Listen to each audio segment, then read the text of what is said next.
మీ car ఎక్కువ mileage రావాలా అయితే ఇప్పుడు చేసే పొరపాట్లు బేసిక్గా చాలా మంది చేస్తుంటారు. వాటిని చేయకుండా ఉంటే కనుక ఎక్కువ మైలేజ్ అయితే వస్తుంది అన్నమాట. దానికి సంబంధించిన పూర్తి వివరాలు ఈ వీడియోలో చూద్దాం. కారు, బైక్ ఏ రకం వాహనం కొనుగోలు చేసినా ముందుగా మనం ఆలోచించేది మైలేజ్ గురించి. మంచి మైలేజ్ భద్రత వాహనం అత్యంత ముఖ్యమైనది. కొన్ని కార్లు మంచి మైలేజ్ని ఇస్తాయని చెప్పేసి కంపెనీ వారు చెబుతున్నప్పటికి కూడా అవి వాడే విధానాన్ని బట్టి మైలేజ్ ఉంటుందనే విషయాన్ని అయితే మీరు గమనించాలి. ఇష్టానుసారంగా వాహనాలు నడిపితే మైలేజ్ ఇవ్వనే విషయాన్ని కూడా గుర్తుంచుకోవాలి. కారు మైలేజ్ని పెంచడానికి సరైన విధానం డ్రైవింగ్ చాలా ముఖ్యమైనది.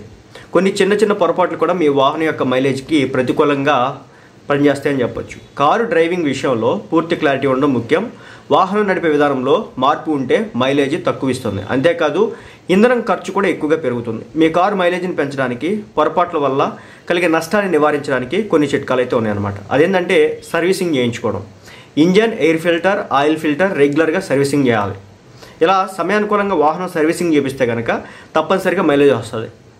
అదేవిధంగా సర్వీసింగ్లో జాప్యం ఇంజన్పై అదనపు ఒత్తిడిని కలిగిస్తుంది. ఇది ఇంధన వినియోగాన్ని పెంచుతుంది. అందుకే సమయానికి సర్వీసింగ్ చేయించడం చాలా ముఖ్యం అన్నమాట. ఇక వాహనంలో అన్ని పార్ట్స్ను ఎప్పటికప్పుడు చెక్ చేసుకుంటూ ఉండాలన్నమాట. లేకపోతే కూడా ఇబ్బంది అవుతుంది. ఇక టైర్ నిర్వహణ. టైర్లోని గాలి పరిమాణం చాలా ముఖ్యం అన్నమాట. ఇది మైలేజ్ని పెంచడానికి ఉపయోగపడుతుంది. టైర్లో గాలి తక్కువగా ఉంటే ఆ ఒత్తిడి కారణంగా టైర్ అనేది నెమ్మదిస్తుంది. తక్కువ లేదా అధిక టైర్ ఒత్తిడి ఇంధన వినియోగాన్ని పెంచుతుంది. దీంతో మైలేజ్ కూడా తగ్గుతుంది. కాబట్టి ఎంతవరకు ఉండాలో అంతవరకే ఉంచుకోవాలన్నమాట టైర్లోని గాలి.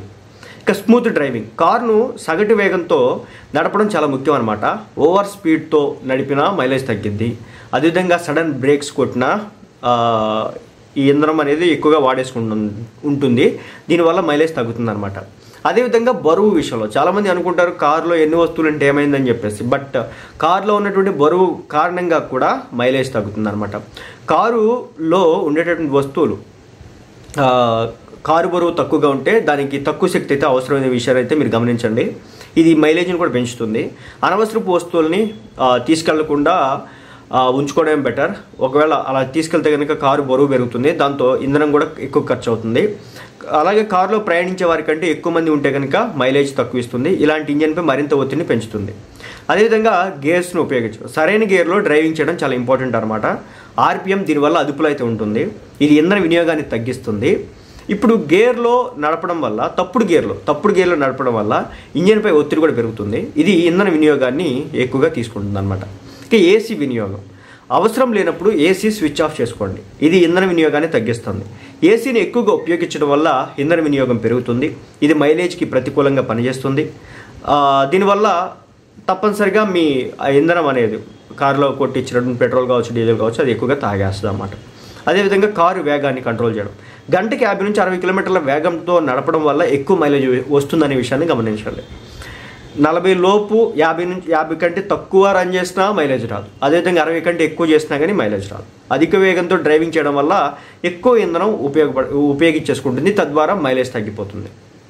కాబట్టి ఇప్పుడు చెప్పినటువంటి ఏదైతే టిప్స్ ఉన్నాయో వేగాన్ని కంట్రోల్లో ఉంచడం, ఏసీ వినియోగించడం, అదేవిధంగా గేర్స్ను ఉపయోగించడంలో కొంచెం శ్రద్ధ పెట్టడం, అదేవిధంగా అనవసరమైన బరువులు వేయకపోవడం. సో ఇవన్నీ కూడా దృష్టిలో ఉంచుకొని మీరు చేస్తే కనుక తప్పనిసరిగా ఇంధనం అనేది అదుపులో ఉండడం జరిగింది. కాబట్టి వీటి ద్వారా కారు మైలేజ్ని పెంచుకోవచ్చు, ఇంధనాన్ని ఆదా చేసుకోవచ్చు. సో కొన్ని చిన్న పొరపాట్లతోనే కారు కూడా పాడైపోయే అవకాశం అయితే ఉంటుంది అనమాట. ఏమంటే రెగ్యులర్ చెక్ చేసుకోవడం అయితే చాలా ఇంపార్టెంట్ అనమాట. ఎక్కడ ఏదైనా ఫాల్ట్ వస్తే కనుక వెంటనే అది రిపేర్ చేసుకుంటే ఇబ్బంది ఉండదు. అలా కాదని ఎక్కువ రోజులు ఉంచితే కనుక డ్యామేజ్ అవడానికి అయితే అవకాశం ఉంది. తద్వారా కారు ఇబ్బందులు పాలవుతుంది. సో మైలేజ్ తగ్గిద్ది, వేగం తగ్గిపోద్ది, అనేక రకాల ఇష్యూస్ కూడా వస్తాయి అన్నమాట.